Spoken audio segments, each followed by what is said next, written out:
Bugün dərsimiz olur müəllimlər, təlimin forma və modelləri. Təlimdə forma və modellər dedikdə nə başa düşürük? Yəni ki, biz təlimi keçərkən hansı formada, hansı modellərdən istifadə edirik? İlk öncə baxırıq, burada sinxron və asinxron tədrisimiz var.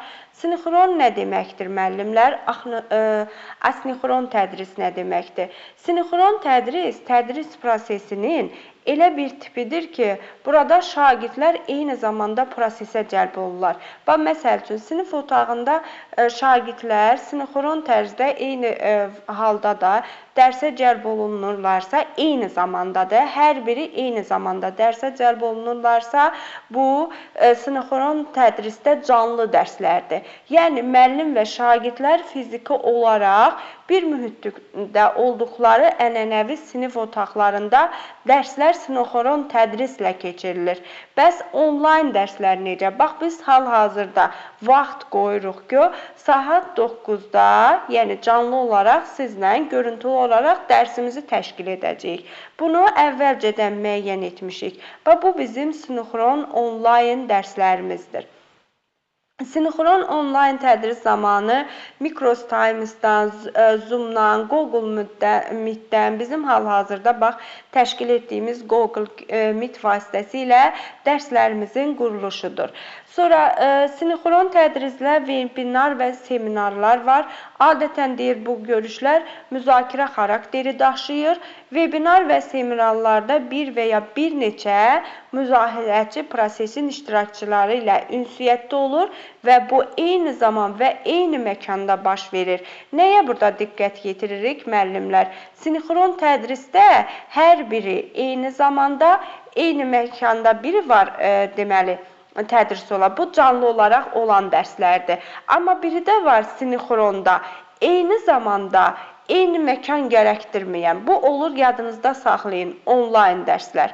Sonra burada interaktiv onlayn seminarlar var. Burada da bayaq dediyim kimi eyni vaxtda təqdim olunaraq sadəcə onlayn şəkildə eyni zamanda hər kəs birlikdə müxtəlif yerlərdən, məkanlardan qoşulur. Bu sinxron tədrisimizdir.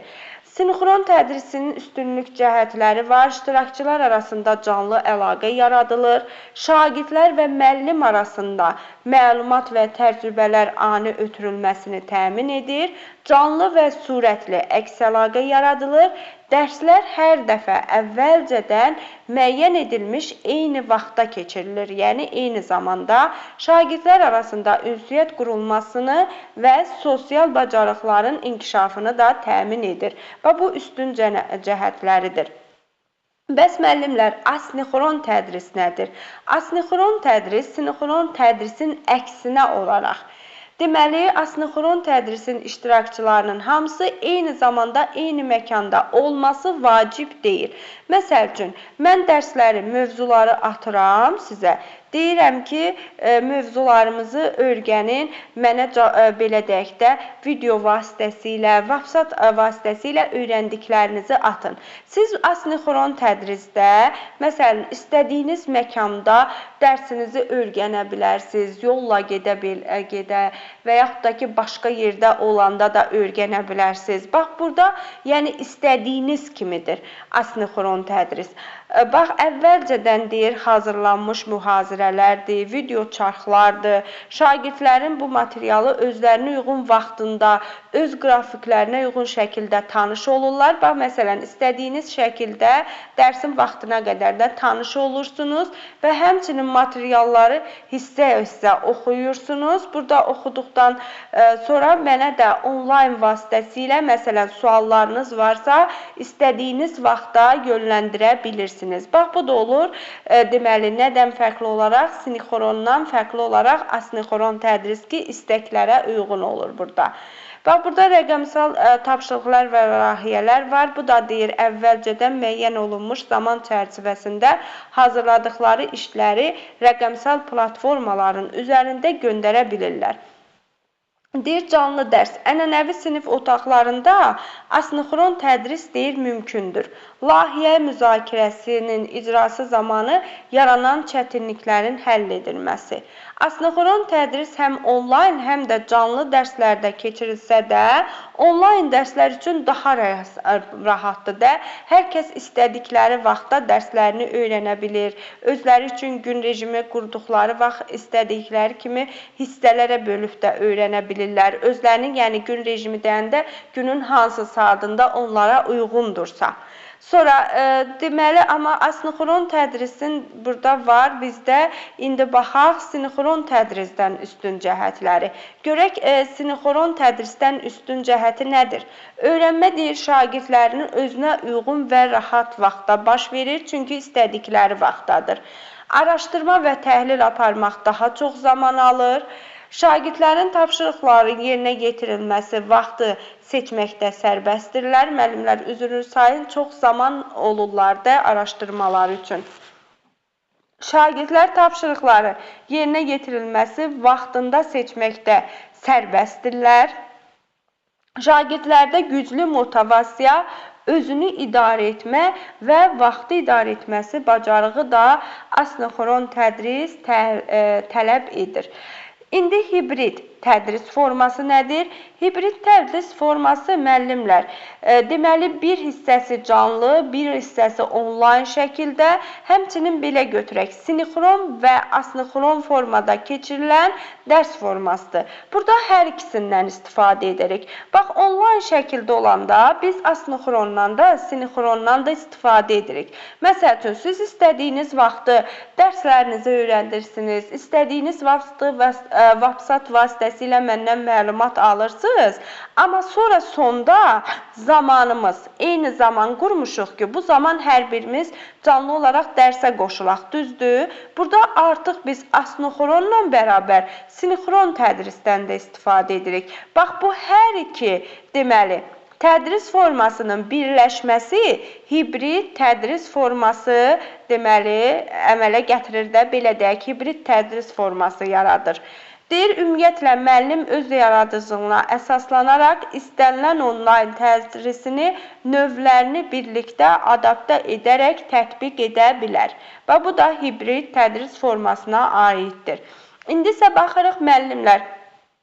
Tədris formalarından sorğu və araşdırma əsaslı təlim. Sorğu və araşdırma əsaslı təlim dedikdə nə başa düşürük?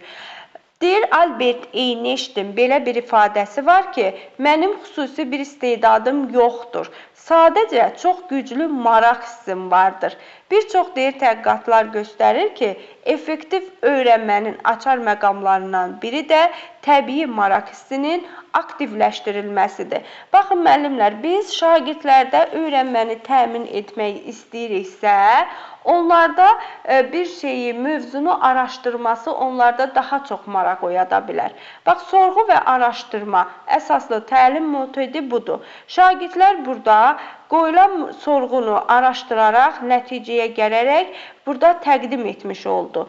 İndi gəl baxağın, burada sorğu və araşdırma əsaslı öyrənmə üçün tədqiqatı ümumiləşdirən öyrənmə prosesi kimi əsas komponentlər var. Onları sadalayaq. Bax, biz sorğu və araşdırmaya əsasən hansı komponentlərdən istifadə edirik? Bax, yönləndirmə. Yönləndirmə əsas sualın qoyulması və hipotez, yəni fərziyyə irəli sürülməsi, araşdırma, nəticə və müzakirə. Neçə komponentimiz oldu müəllimlər?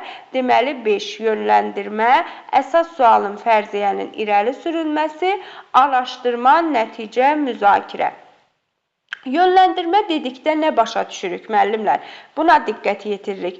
Yönləndirmə şagirdə, belə deyək də, marağı stimullaşdırmaq, onu özümüzə tərəf yönətmək, onlarda ən birinci sorğuya tərəfdə, sorğunun qoyuluşunu ona çatdırmaq üçün müxtəlif videodan istifadə edə bilərik, şəkildən, qrafikdən. Bax, istifadə edərək birinci şagirdləri sorğumuza yönəldirik. Bax, burada yönəltdik.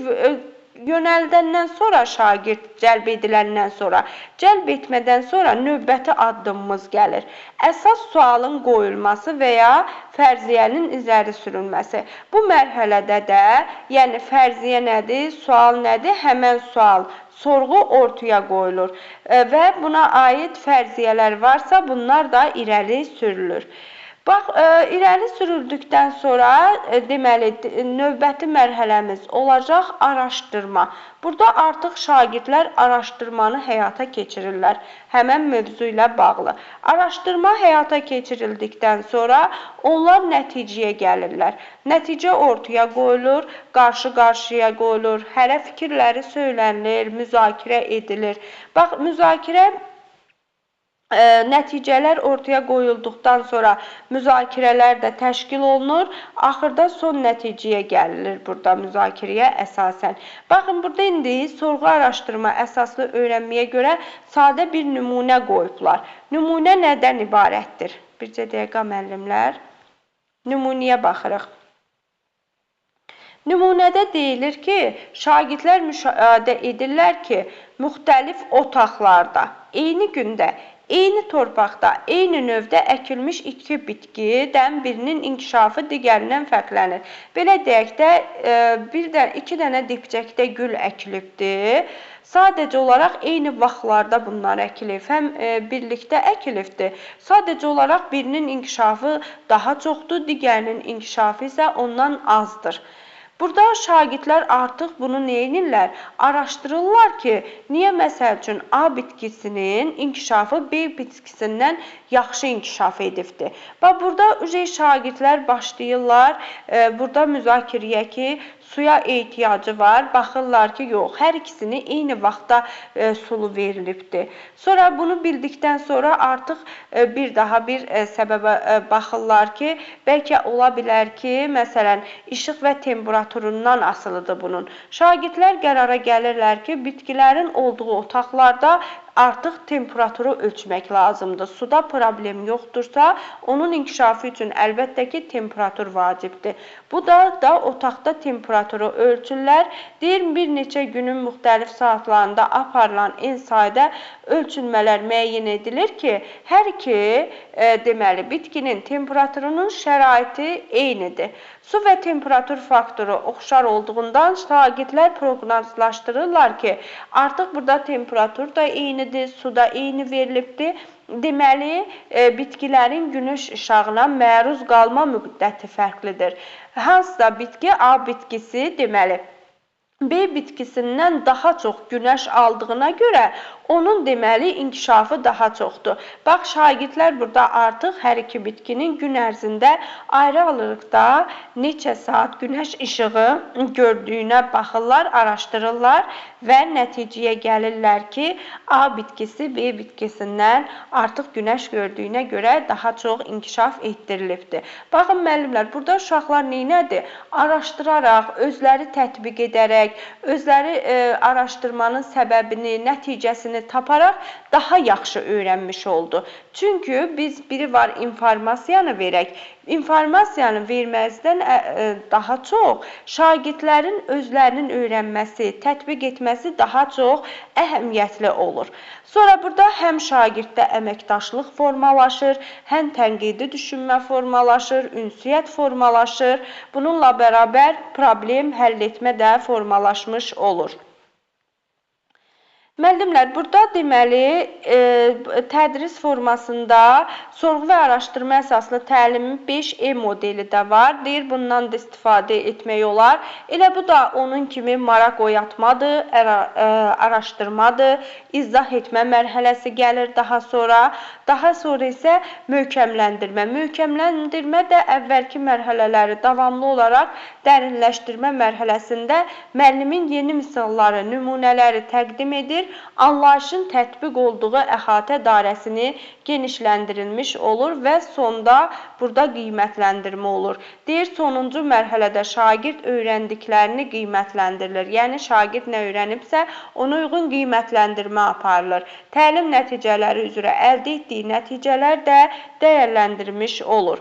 Sorğu və araşdırma əsaslı öyrənmə nəyə müsbət təsir cəhətləri var? Öyrənmə prosesini şagirdlərdə daha maraqlı və mənalı gəlir. Şagird deməli, cəlb olunduqları fəaliyyətlərdə təcrübə bacarıqları əldə edirlər. biliklərin dərinləşdirilməsi onların uzun müddətli yaddaşa ötürməsinə imkan yaradır. Müəllimlər şagirdlərin inkişafına daha açıq müşahidə edir. Şagirdlər müxtəlif proses, bacarıqları müəyyənləşdirmək, vaxt və prioritetlərini idarə etmək, informasiyaları emal etmək, komanda ilə işləmə, yazılı və şifahi ünsiyyət təqdim etmə, problem həll etmənin də inkişafına imkan yaratmış olur. Və bu bizim araşdırma əsaslı öyrənməyimiz idi. İndi isə baxırıq müəllimlər, problem əsaslı öyrənmə, bir də layihə əsaslı öyrənmə. Problemlə əsaslı öyrənmə nədir? Layihə əsaslı öyrənmə. Sizi çox yormayacağım. Bunun hər ikisini cədvəlin içərisində sizə göstərəcəm ki, problemli əsaslı deyəndə nə başa düşürük? Layihə əsaslı. Hər ikisində belə deyək də problem həyatdan götürülür. Bunu həll etmək lazımdır. Şagirdlərə problem belə deyək də qarşılarına qoyulur ki, bu problemi həll etsinlər. Bəs problem əsaslını şagirdlər necə həll edir? Onların yanaşma tərzləri necədir? Burada müəllimin rolu nədir? Əhatə dairəsi nədir və hər ikisinə uyğun olaraq qiymətləndirmə nədir? Bunu bu günlərin biz cədvəlin içərisində asan formada başa salacağım. Bax, yanaşma tərzimiz. Layihə əsaslı öyrənmədə problem necə olur?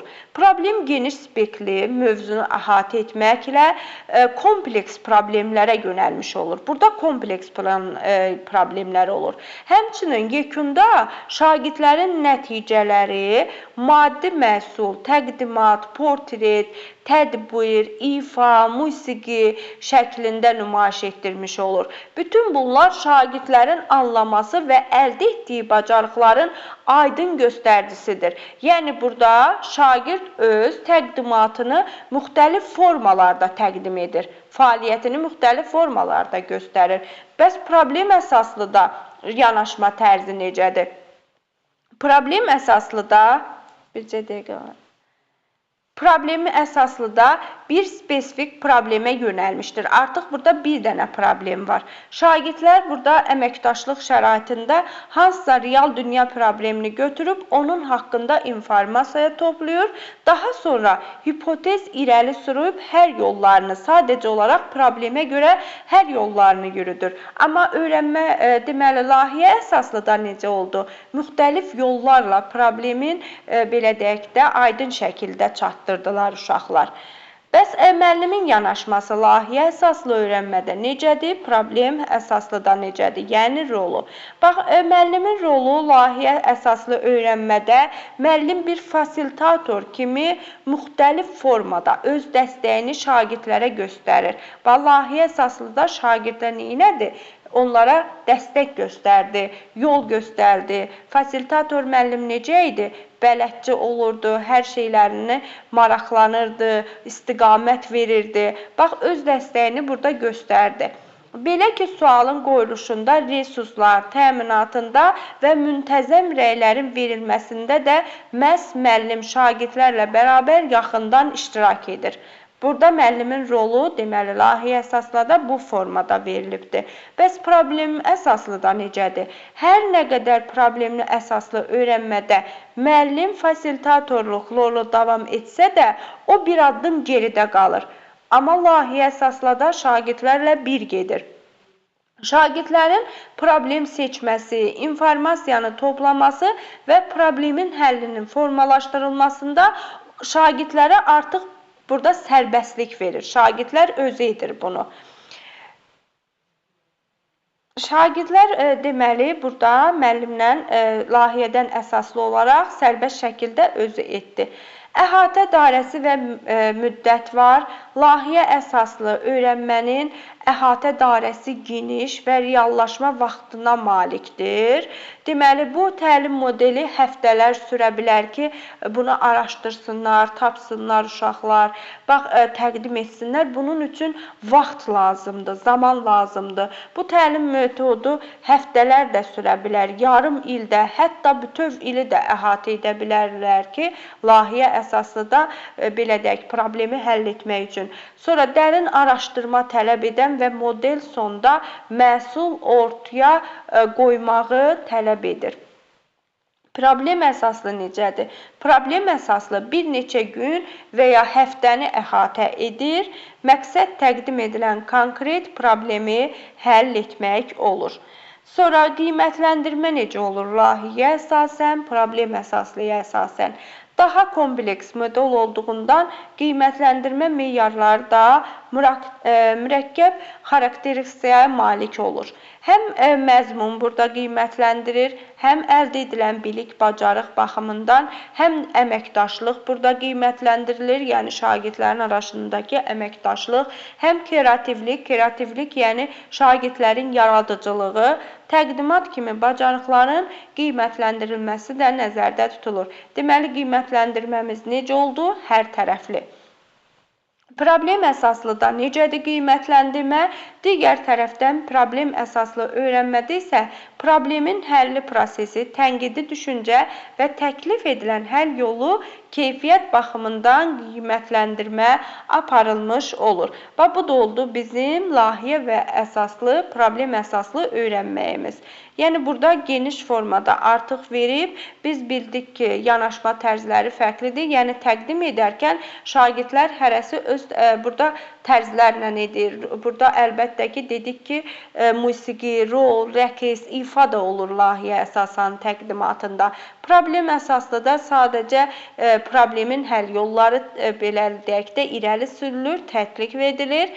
Müəllimin rolu deməli layihə əsaslıda daha çoxdur, daha çox personallaşma var. Amma problem əsaslıda bir addım müəllim geridə qalır. Əhatə dairəsi əlbəttə layihə əsaslının daha böyükdür, yarım il, bir ildə hətta ala bilər. Amma problem əsaslı bir neçə gün və ya bir həftə ala bilər. Qiymətləndirmə də layihə əsaslıda geniş spesifikaya malikdir. Hər tərəfli qiymətləndirmə gedir. Uşağın həm yaradıcılığı baxımından, həm bilik bacarığı, həm məzmunu çatdırmağı, əməkdaşlığı baxımından.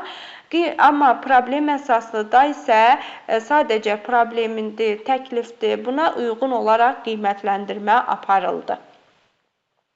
İndi baxırıq müəllimlər oyunlaşdırma və oyun əsaslı öyrənmə. Burada oyunlaşdırma və oyun əsaslı öyrənmə dedikdə nə başa düşürük? Bax, oyunlaşdırma müəllimlər sadə formada deyim, hər hansısa bax milyonçu oyunudur. Məsələn, sinifdə təşkil edirik, bu oyunlaşdırmadır.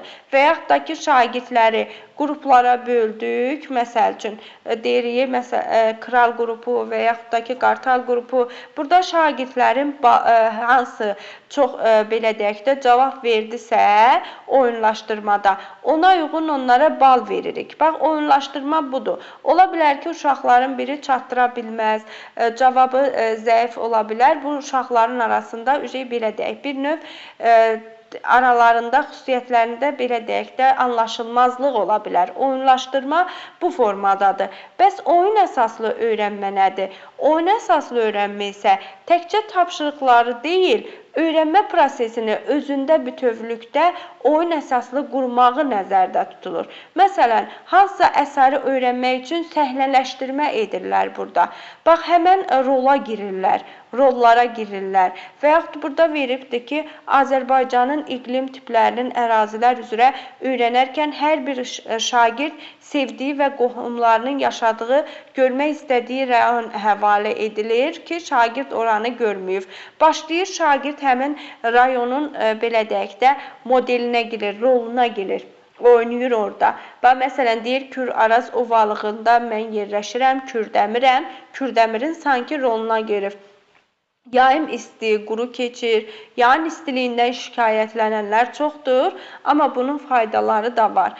Və yaxud da ki, hər hansısa bir Göyçay rayonun hansısa şagird onun roluna girib iqlimi haqqında danışa bilər. Bax, oyun əsaslı öyrənmə budur ki, şagird bunları öz rollarında tətbiq edərək daha yaxşı öyrənmiş olurlar. Oyunlaşdırma və oyun əsaslı öyrənmə bu deməkdir. Bəs bunların üstünlükləri nədir? Oyun vasitəsilə dərslərin təşkilinin üstünlüyü ondan ibarətdir ki, dərsə öyrənmə maraq oyanır şagirdlərdə. Bax, bu əsas 3-dən olandır. İnteqrativliyin iştirakçılığı artır, yerində sürətli və əks əlaqəni də təmin edir. İndi isə qaldı müəllimlər bizdə birbaşa təlim modeli. Birbaşa təlim nədir müəllimlər? Birbaşa təlim əlbəttə ki, sinifdə dərslərimizi keçirik. Müəllimin gündəlik girərək keçdiyi dərslərdir ki, bu birbaşa təlimdir. Birbaşa təlimi tədris edən yeni yanaşma deyil, onun əsası 1960-cı illərdə Squid Engelin və Beckerin sosial cəhətdən əlverişsiz uşaqlar üçün hazırladığı məktəbə təhsil proqramı ilə məhz qoyulmuşdu. Birbaşa təlim yanaşması aydın təlimatlar, aktiv öyrənmə və rekreativ təlim vasitələri şagirdlərin akademik nəticələri və özgüvənini artırmaq məqsədi daşıyır. Birbaşa təlimin özlüyündə dayanan əsas fəlsəfə prinsiplərə baxırıq. Deyir, bütün şagirdlər öyrədilə bilir. Burada bütün şagirdlərin akademik və özgüvən baxımında inkişaf edə bilir. Təlim ilə təşkil olunmalıdır ki, şagirdlərin öyrədilən məlumatlar yanlış anlaması ehtimalı azaldılsın və təlim effektivliyi gücləndirilsin. Birbaşa təlimin belə deyək də müəllimlər, əsas burada prinsipləri var. Biz onlara baxacağıq. Bax, ilk öncə bir addımlara nəzər salaq, sonra isə prinsiplərə. Bax, deyir, giriş və öyrənilərin nəzərdən keçirilməsi yolu ilə öyrənmə üçün zəmin yaradır. Şagirdlərin nə etməli olduqları ilə bağlı aydın izahlar təqdim edilir şagirdlərə. Təlim nümayiş etdirir və bir şeyin necə ediləcəyini göstərir. Şagirdlərin öyrənmənin tətbiqini təşkil edən prosesi izləyir. Şagirdlərin uğur qazanacağı əmin olduqdan sonra onların müstəqil şəkildə işləməsinə şərait yaradır. Şagird öyrənməsinin qiymətləndirilməsini aparır və öyrənmə aydın şəkildə sonlandırır. Sözlə sonda dərsin nə ilə bağlı olduğunu xülasəsini verir. Burada isə əsas 6 prinsipimiz var. Deməli, birbaşa təlim üçün ilk öncə baxırıq, birinci prinsipimizdə nə deyir? Deyir ki, tədrisə daha öncə öyrənilənlərə qısa təkrarla başlayın. Bu nə deməkdir? Əlbəttə ki, biz öyrəndiklərimizi ilk öncə mövzunu, informasiyanı vermədikdən öncə qısa təkrarlar edirik.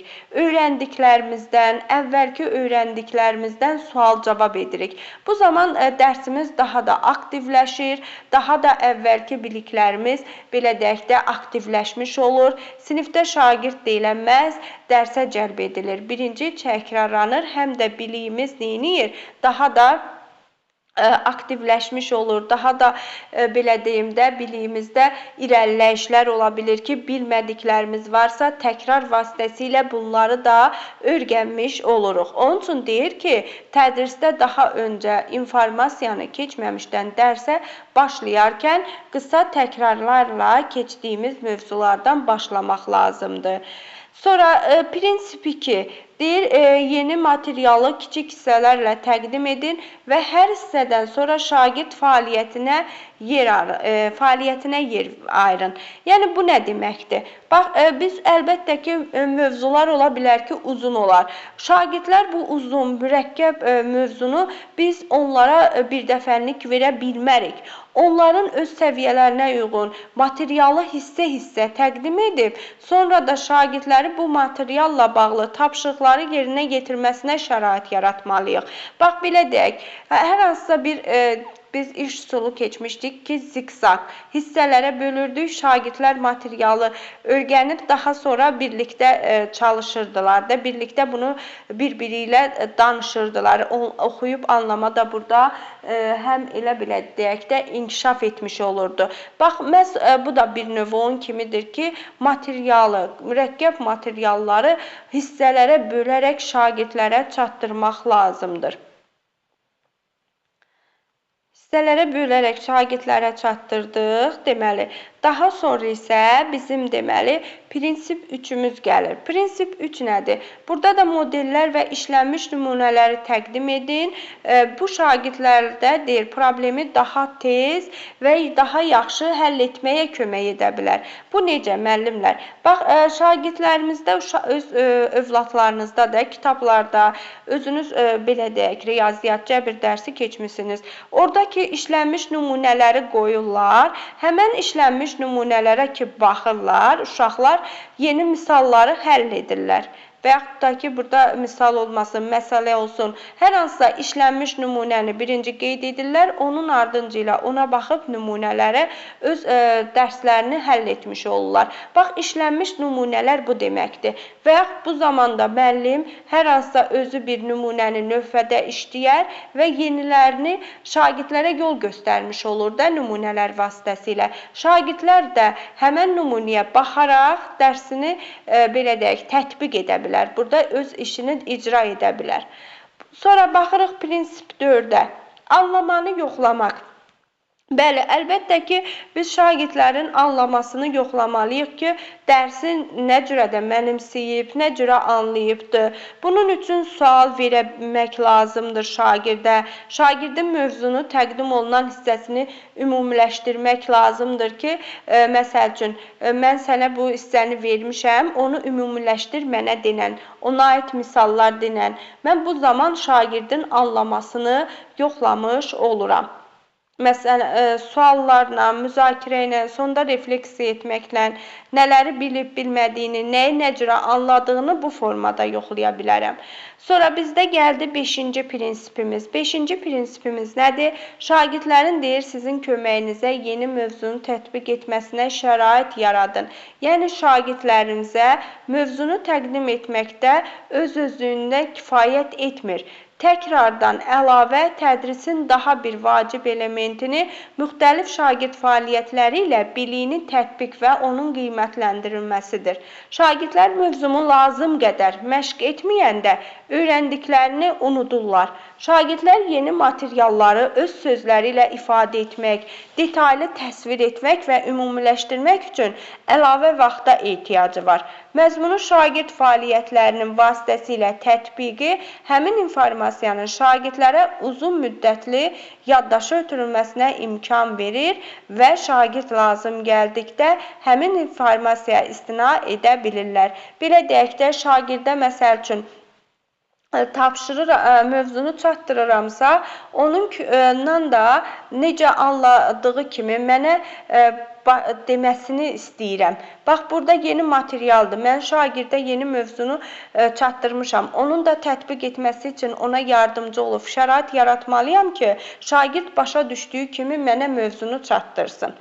6-cı prinsipimiz nədir? Çətin deyir tapşırıqlar üçün müvəqqəti dəstək olun. Bəli, çətin tapşırıqlar üçün bir növ şagirdlərdə scaffolding strategiyası var. Biz scaffolding strategiyasını Levkatskada keçəcəyik, yaxın inkişaf zonasında şagirdlərə bir növ dəstək olmaq, onlara bir növ nərdivan rolu olmaq deməkdir. Yəni ki, burada məsəl üçün şagirdlərin çətinlik çəkdiyi mövzular varsa, onlara nümunələr vasitəsilə, nəsə belə deyək, misallar gətirərək onlara kömək edə bilərik. Bax, bu deməkdir scaffolding strategiyasından nümunə edərək.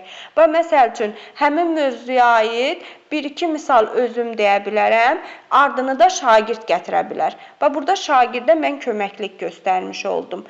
Və yaxud da ki, olmasın, şagird hər hansısa mövzunu danışanda da bunu çatdırarkən başa düşmürsə ona yenə yardım, dəstək olmalıyam.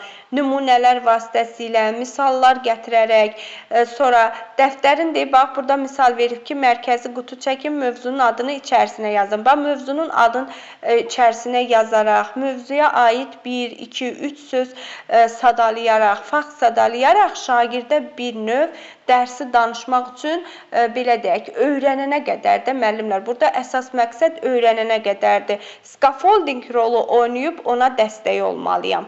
Bax, bizdə deməli təlimdə birbaşa deməli təlim forması da bundan ibarət idi ki, yəni sinifdə biz təlimimizi birbaşa təlimlə əlbəttə istifadə edirik. Birbaşa təlimdən istifadə edərkən bu prinsipləri göz önünə alaraq bundan istifadə etməliyik. Hansı prinsiplər idi? Əsas budur. Tədrisə daha öncə öyrənildikləri ilə qısaca olaraq təkrar etmək. Sonra təkrar etdikdən sonra yeni materialı kiçik hissələrə, yəni uşaqlar çətinlik çəkməsin deyə və dərsi daha yaxşı öyrənməsi üçün onu hissələrə bölmək lazımdır. Hissələrə bölməkdən əlavə prinsip 3-ümüzdə nə deyirdi? İşlənmiş model, nümunələrdən istifadə edərək şagirdlərin digərləri misaldır və yaxud tapşırıqdırsa, ona uyğun olaraq işləməsini təmin etməkdir.